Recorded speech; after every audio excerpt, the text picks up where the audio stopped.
पुन्हा एकदा दुपारच्या 100 घडामोडी। मुख्यमंत्री देवेंद्र फडणवीस गडचिरोली दौऱ्यावरती येणार असून अतिसंवेदनशील पेनगुंडा गावाला भेट देणार आहेत। मुख्यमंत्रीपदाचा पदभार स्वीकारल्यानंतर फडणवीसांचा हा पहिलाच दौरा आहे। राज्याचा मंत्रिमंडळ विस्तार होऊन अनेक दिवस झालेत, मात्र महायुतीच्या डझनभर मंत्र्यांनी अद्यापही पदभार स्वीकारला नसल्याची माहिती समोर आली आहे। त्यामुळे मुख्यमंत्र्यांनी संबंधित मंत्र्यांना तंबी दिली, कुठलंही कारण न देता पदभार घेऊन कामाला लागा असे आदेश मुख्यमंत्र्यांनी संबंधित मंत्र्यांना दिलेत। मंत्री धनंजय मुंडेंवर महायुतीमधील वरिष्ठ नेते नाराज असल्याची माहिती न्यूज 18 लोकमतला सूत्रांनी दिली। धनंजय मुंडेंनी बीड प्रकरण योग्यरित्या हाताळलं नसल्याचं मत वरिष्ठांनी व्यक्त केलं, तर मत्साजोग प्रकरणामुळे बदनामी होत असल्याचं मतही वरिष्ठ नेत्यांनी मांडलं। अजित पवार शरद पवारांनी एकत्र यावं अशी इच्छा अजित पवारांच्या मातोश्री आशाताई पवारांनी व्यक्त केली। आशाताई पवारांनी सकाळी पंढरपूरला जात विठ्ठल रुक्मिणीचं दर्शन घेतलं आणि यावेळी त्यांनी प्रसारमाध्यमांशी संवाद साधताना ही प्रतिक्रिया दिली। मंत्रिपदाची शपथ घेतल्यानंतर गेल्या काही दिवसांपासून नाराज असलेल्या मंत्री दत्ता भरणेंनी अखेर मौन सोडलं। मंत्रिपदावरून कुठलीही नाराजी नाही, आपण लवकरच मंत्रिपदाचा पदभार स्वीकारणार आहोत अशी माहिती दत्ता भरणेंनी दिली। मयत सरपंच संतोष देशमुख यांच्या मारेकऱ्यांना अटक करा या मागणीसाठी बीडच्या मत्साजोगचे गावकरी आक्रमक झाले। तलावात उतरून गावकऱ्यांनी जलसमाधी आंदोलन सुरू केलं। सीआयडीला 20 दिवस वाल्मिक कराड सापडला नाही आणि तो थेट सीआयडी कार्यालयात हजर झाला। या सगळ्या प्रकारामुळे सीआयडीवर मोठी टीका झाली। आता फरार 3 आरोपी तरी सीआयडी पकडणार की हेही आरोपी हजर होणार असा प्रश्न विचारला जातोय। गेल्या काही दिवसांपासून स्थानिक स्वराज्य संस्थांच्या निवडणुका रखडल्यात आणि या संदर्भात येत्या 22 जानेवारीला सर्वोच्च न्यायालयात सुनावणी होणार आहे। दरम्यान न्यायालयाच्या निकालानंतर निवडणुकांच्या तारखा ठरण्याची शक्यता आहे। राज्य परिवहन महामंडळाने 1310 बस गाड्या भाडेतत्वावर घेण्याचा निर्णय घेतला आणि हा जो निर्णय तो वादाच्या भोवऱ्यात सापडला। मुख्यमंत्री फडणवीसांनी या निर्णयाला स्थगिती दिली। परिवहन विभागाच्या अप्पर सचिवांमार्फत चौकशीचे आदेश दिल्याची माहिती सूत्रांनी दिली। रावेरचे आमदार अमोल जावळे पुन्हा ॲक्शन मोडवरती आलेत। बस सेवा वेळेवर मिळत नसल्याच्या तक्रारीवरून अमोल जावळेंनी बस स्थानकात जात कर्मचाऱ्यांना जाब विचारला। सोलापूरमध्ये देवदर्शनासाठी निघालेल्या भाविकांवर काळाने घाला घातला। स्कॉर्पिओ आणि आयशर ट्रकच्या भीषण अपघातात 4 भाविकांचा मृत्यू झाला असून 7 ते 8 जण गंभीर जखमी झाले। सार्वजनिक आरोग्य आणि कुटुंब कल्याण मंत्री प्रकाश आंबेडकर यांनी साताऱ्यातील क्रांतिसिंह नाना पाटील जिल्हा रुग्णालयाला भेट दिली। रुग्णालयाची पाहणी करून तिथल्या व्यवस्थेचा आढावा घेतला। गंगा तसंच गोदावरी नदीच्या धर्तीवर धुळे शहरात देखील आता पांझरा नदीची आरती होणार आहे आणि यावेळी पांझरा सेवा समितीच्या वतीनं धुळे शहरातील एकविरा देवीच्या मंदिरासमोरील नदी घाटावर पांझरा नदीची विधीपूर्वक महाआरती करण्यात आली। नववर्षाच्या स्वागताला साई दर्शनासाठी शिर्डीत अलोट गर्दी झाली असून भक्तांना दर्शनासाठी साधारण 3 ते 4 तास लागतात। तासनतास रांगेत उभे राहून ताट करणाऱ्या भक्तांना अत्याधुनिक वातानुकूलित दर्शन रांगेमुळे मोठा दिलासा मिळाला। नवीन वर्षानिमित्त भुसावळमधील रेल्वे हेरिटेजमध्ये नागरिकांनी गर्दी केली आहे। रेल्वे प्रशासनाने विविध मनोरंजनासोबतच या हेरिटेजमध्ये रेल्वेचा संपूर्ण इतिहास संग्रहालयाच्या माध्यमातून पर्यटकांसाठी खुला केला। धाराशिव जिल्हा महसूल प्रशासनातच वाद पेटला। उपविभागीय अधिकारी संजय कुमार डवळे यांनी तहसीलदार मृणाल जाधव या अनेक शासकीय कामात भ्रष्टाचार करत असल्याचा आरोप केला आणि या वादामुळे नागरिकांची कामं मात्र खोळंबली आहेत।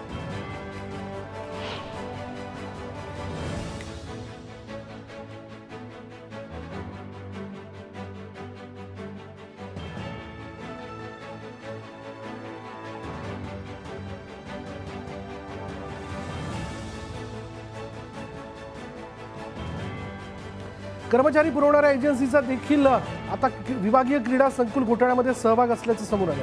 मुख्य आरोपीकडून 80 लाख घेणारा एजन्सी व्यवस्थापक नागेश डोंगरे याला देखील क्रीडा घोटाळा प्रकरणी अटक करण्यात आली। मुख्य आरोपी अजून फरार असून पोलिसांना त्याला शोधण्यात यश आलेलं नाही। धाराशिवच्या तुळजाभवानी देवीच्या मंचकी निद्रेस पहाटेपासून प्रारंभ झाला। 7 तारखेपर्यंत देवीची मंचकी निद्रा सुरू राहणार असून प्रतिष्ठापनेने देवीच्या शाकंभरी नवरात्र महोत्सवाला सुरुवात होणार आहे। सिंधुदुर्ग जिल्ह्यातील वैभववाडी तालुक्यात बांधकाम सुरू असलेल्या घरावर बिबट्याचं दर्शन झालं। भरवस्तीत बिबट्याचं दर्शन झाल्यानं नागरिकांमध्ये भीतीचं वातावरण पसरलं। लासलगाव बाजार समितीत कांद्याच्या भावात सुधारणा झाली आहे। गेल्या आठवड्याच्या तुलनेत सरासरी भावात क्विंटल मागे 800 रुपयांची वाढ झाल्यानं शेतकऱ्यांना दिलासा मिळाला। कांद्याला आज 2700 रुपये भाव मिळाला। जुन्नर तालुक्यातील आमटी भाकरीच्या महाप्रसादासाठी प्रसिद्ध असणाऱ्या आणे इथे श्री रामदास स्वामी पुण्यतिथी सोहळ्यात हजारो भाविकांनी आमटी भाकरीच्या महाप्रसादाचा लाभ घेतला। या सोहळ्यासाठी सुमारे 13 लाख रुपयांचे मसाले वापरून 500 लिटर क्षमतेच्या 69 कढया आमटी तयार करण्यात आली होती। छत्रपती संभाजीनगरच्या डॉक्टर बाबासाहेब आंबेडकर मराठवाडा विद्यापीठाच्या नामांतराच्या लढ्यातील हुतात्मा यांचं एक स्मारक विद्यापीठाच्या गेटसमोर होतं आहे। मात्र ज्या जागेवर हे स्मारक उभं केलं जाते ती जागा वक्फ बोर्डाची असल्याचा दावा करण्यात आला आणि त्यामुळे हे बांधकाम थांबवण्यात आलं। राहुरी तालुक्यातील मुळा धरणाच्या निर्मितीसाठी अनेक शेतकऱ्यांच्या जमिनी गेल्या, मात्र नेवासे तालुक्यातील प्रकल्पग्रस्तांचं पुनर्वसन झालेलं नाही। मुळा धरणाची उंची वाढवण्यासाठी आटापिटा करण्याआधी प्रकल्पग्रस्तांचे प्रश्न मार्गी लावावेत अशी मागणी जी ती स्थानिक नागरिकांनी जिल्हाधिकारी यांच्याकडे केली। वर्धाच्या ग्रामीण भागात प्रवासी गाड्या क्षमतेपेक्षा जास्त प्रवाशांची वाहतूक करतात, त्यामुळे वाहनांना लटकून प्रवास करणाऱ्यांच्या संख्येत वाढ झाली आणि याकडे जिल्हा वाहतूक शाखेचं दुर्लक्ष असल्याचा आरोप केला जातोय। अवैधरित्या केल्या जाणाऱ्या वाहतुकीवर आळा घालण्याची मागणी केली जाते।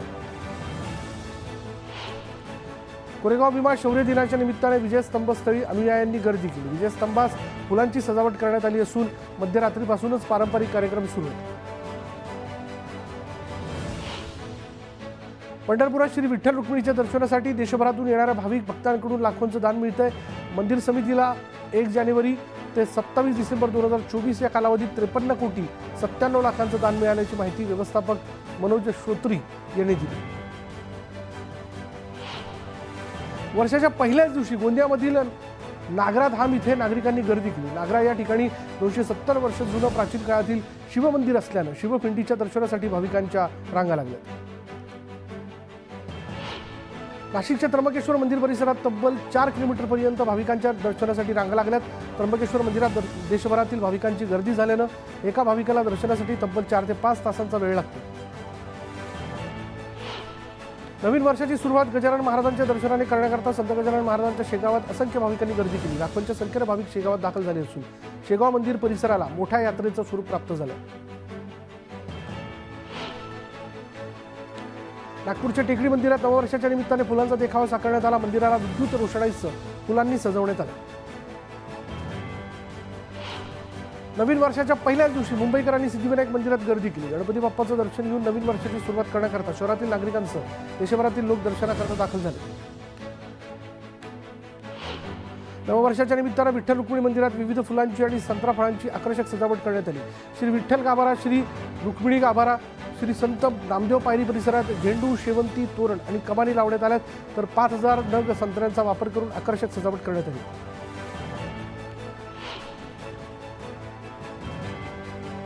लाखो भाविकांचं श्रद्धास्थान असलेल्या दगडूशेठ गणपतीचं दर्शन घेण्यासाठी पुणेकरांनी मोठी गर्दी केली आहे। मंदिर परिसराला आकर्षक फुलांची सजावटही करण्यात आली। पहाटेपासूनच दर्शनासाठी भाविकांच्या रांगा लागल्या।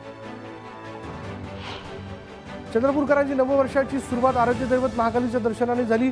नव्या संकल्पासह देवी भक्त माता महाकाली चरणी नतमस्तक झाले।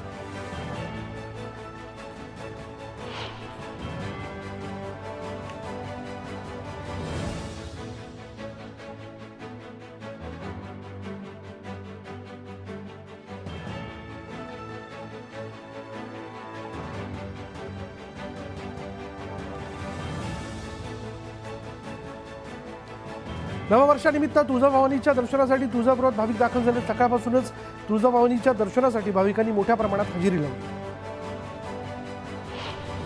अखंड महाराष्ट्राचं कुलदैवत असणाऱ्या जेजुरी गडावर नववर्षानिमित्त भाविकांनी मोठ्या प्रमाणावर गर्दी केली। खंडोबाच्या दर्शनाकरिता भाविकांच्या लांबच लांब रांगा लागल्या।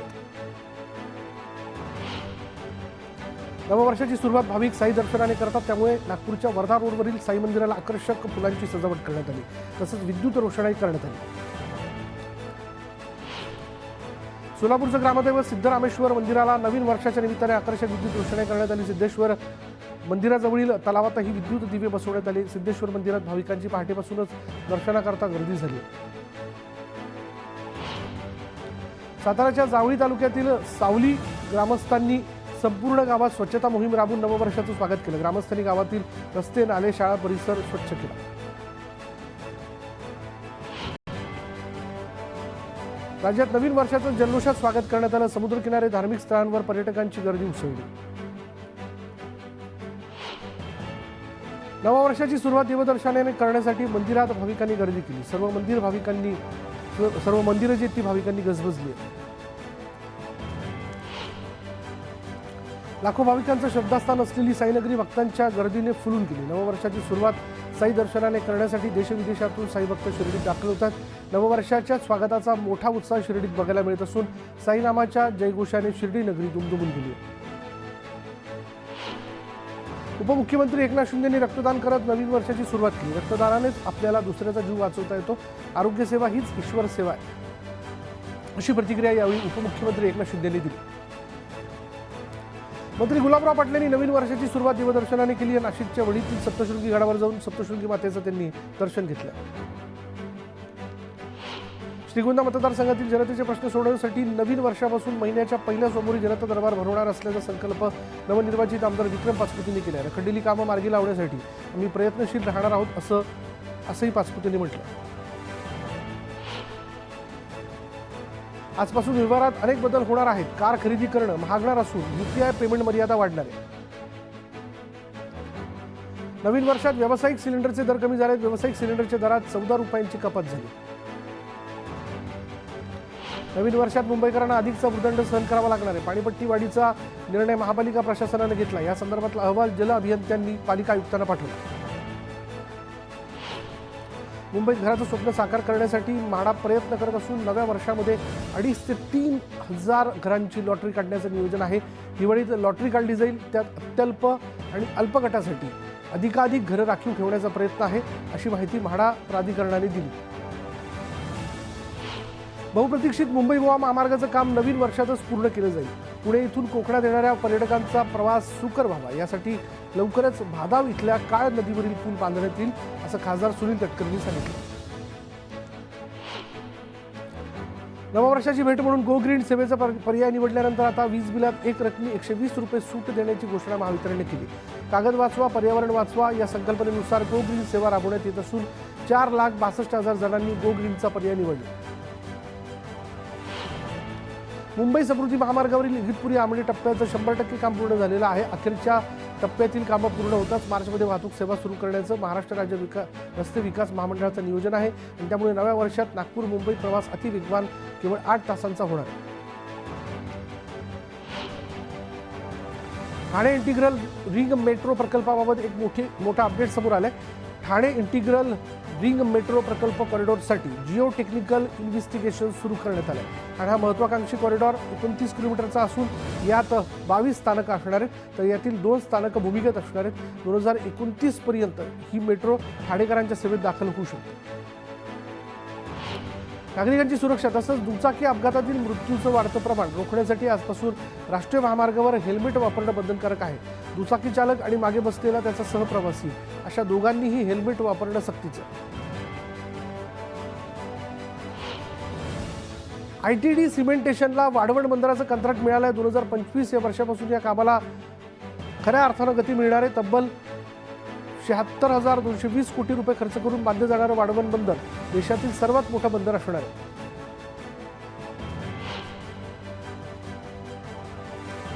महाराष्ट्रातील नवी मुंबई आणि उत्तर प्रदेशातील नोएडामध्ये लवकरच नवीन आंतरराष्ट्रीय विमानतळ सुरू होत आहे. अशातच केंद्र सरकारनं विमानतळाच्या सुरक्षेसाठी 2,800हून अधिक केंद्रीय औद्योगिक सुरक्षा दलाचे कर्मचारी मंजूर केले. यात नवी मुंबई विमानतळासाठी 1,840 पदांचा समावेश आहे. उत्तर प्रदेशातल्या प्रयागराज इथे होणाऱ्या कुंभमेळ्याकरता रेल्वे विभागाच्या IRCTC कडून भारत गौरव या विशेष रेल्वेचं आयोजन करण्यात आलं आहे. पुण्यातील भाविकांसाठी 15 जानेवारीला पुणे स्थानकावरून विशेष रेल्वे उत्तर प्रदेशकडे रवाना होणार आहे. मुख्यमंत्री सौर कृषी वाहिनी हा राज्य शासनाचा महत्त्वाकांक्षी प्रकल्प आहे. या प्रकल्पाला गती देण्यासाठी जिल्हाधिकारी आणि पोलीस अधीक्षकांनी नियमित बैठका घेऊन अडचणी सोडवाव्यात असे आदेश मुख्यमंत्री देवेंद्र फडणवीस यांनी दिले. उशिरा झालेला धान्य पुरवठा तसेच ई-पॉस मशीनमधील तांत्रिक अडचणींमुळे डिसेंबरचं धान्य वितरण रखडलं. परिणामी राज्यातील अनेक जिल्ह्यांमधील सुमारे 24 लाख शिधापत्रिका धारकांना धान्य मिळालेलं नाही. नवं सरकार स्थापन झाल्यानंतर प्रशासनात देखील फेरबदल सुरू करण्यात येत आहे. प्रशासकीय अधिकाऱ्यांच्या बदल्या केल्या जातात. काही अधिकाऱ्यांना पदोन्नती देखील देण्यात आली आहे. नवीन वर्षात मुंबईकरांची वाहतूक कोंडीतून सुटका होणार आहे.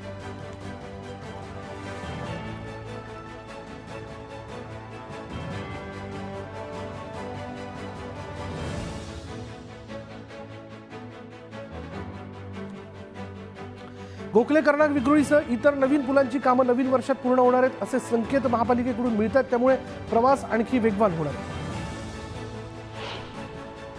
महापालिकेने marine drive, gateway of India, Shivaji park, Juhu Chowpatty, Dadar Chowpatty अशा सार्वजनिक ठिकाणी विशेष स्वच्छता मोहीम राबवली. या मोहिमेत 31 डिसेंबरला झालेल्या कचऱ्याचं संकलन करून विल्हेवाट लावण्यात येणार आहे आणि यासाठी विविध संयंत्रांसह 5000 अतिरिक्त मनुष्यबळांची नेमणूक केली जाईल. पावसाळ्यापूर्वी नालेसफाई जलद गतीने व्हावी यासाठी ठाणे महापालिकेने 6 कोटींचा रोबो आणला. मात्र कोट्यवधींचा हा रोबो 3 वर्षांपासून धुळखात पडलेला असून नालेसफाईसाठी सध्या भाड्याच्या वाहनांवर लाखो रुपयांची उधळपट्टी सुरू आहे. रंगाने हिरवट, चवीला गोड आणि आवळ्यापेक्षा मोठ्या आकाराच्या ॲपल बोरांची सध्या बाजारात चलती आहे. नोव्हेंबरच्या सुरुवातीला या बोरांचा हंगाम सुरू होतो आणि ही बोरं सध्या किरकोळ बाजारात 100 रुपये किलोनं मिळतात.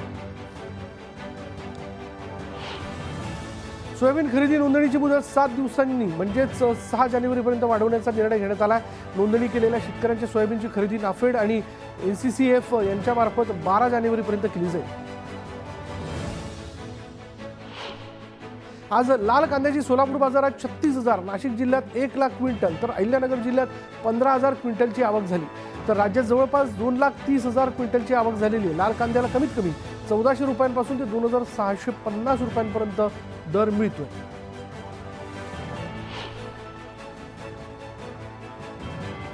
राज्यातील साखर कारखान्यांनी डिसेंबर अखेरपर्यंत 29 लाख टन साखरेचं उत्पादन केलं. 15 नोव्हेंबरपासून सुरू झालेल्या साखर हंगामाने आता गती घेतली आहे. साखर पट्ट्यात चांगली थंडी असल्यामुळे साखर उताराही चांगला मिळत असल्यामुळे गाळपाला वेग आला. गेल्या काही दिवसात राज्यात असलेल्या ढगाळ वातावरणाचा फटका फळबागांना बसला. फळगळती, मंगू रोगाचा प्रादुर्भाव यामुळे मराठवाड्यात मोसंबी उत्पादक चिंतेत आहेत. तर मळब ओसरलेली थंडी आणि अवकाळी पावसाचा परिणाम आंब्यावरती होण्याची भीती कोकणातील बागायतदारांना सतावते. बिहारच्या रांचीमध्ये नवीन वर्षाचं स्वागत करण्यात आलं. मोठ्या संख्येने इथं नागरिक एकत्र गोळा झाले होते. उत्तराखंडच्या मसुरीमध्ये नववर्षाचं स्वागत करण्यासाठी मोठ्या संख्येनं पर्यटक एकत्र आले होते. मध्यरात्री पर्यटकांनी जल्लोष करत स्वागत केलं. काश्मीरच्या सोनमर्गमध्ये बर्फवृष्टीचा आनंद लुटत पर्यटकांनी नववर्षाचं स्वागत केलं. बर्फवृष्टीमध्ये नाचत, फटाक्यांची आतिषबाजी करत नववर्षाचा आनंद साजरा करण्यात आला. पश्चिम बंगालच्या राजधानी कोलकातामध्ये नववर्षाचं स्वागत करण्यात आलं. हावडा ब्रिजला नेत्रदीपक रोषणाई करण्यात आली होती. उत्तर प्रदेशची राजधानी लखनौमध्येही नववर्ष उत्साहात साजरं करण्यात आलं. हिमाचल प्रदेशची राजधानी मनाली इथंही नववर्षाचा उत्साह पाहायला मिळाला. मॉल रोडवर पर्यटकांनी एकत्र येत नवीन वर्ष साजरं केलं. परदेशात 2025चं जंगी स्वागत करण्यात आलं. सिडनी, मेलबर्नमधील यारा नदीच्या काठावर आतिषबाजी करण्यात आली. न्यूझीलंडमध्ये नववर्षाचं दिमाखात स्वागत करण्यात आलं. न्यूझीलंडच्या ऑकलंडमधील स्काय टॉवर फटाक्यांची आतिषबाजी करत सरत्या वर्षाला निरोप देण्यात आला. न्यूझीलंड नंतर ऑस्ट्रेलियातील सिडनीतही नवीन वर्षाचं जल्लोषात स्वागत करण्यात आलं. जोरदार आतिषबाजी करत सरत्या वर्षाला निरोप देण्यात आला. युरोपमध्ये ख्रिसमस आणि नवीन वर्षाचा उत्साह पाहायला मिळाला. लहान मुलांसह नागरिकांनी ख्रिसमसचा आनंद लुटत नवीन वर्षाचं स्वागत केलं. अबुधाबीमध्येही नववर्ष उत्साहात साजरं करण्यात आलं. यावेळी फटाक्यांची नेत्रदीपक आतिषबाजी करण्यात आली.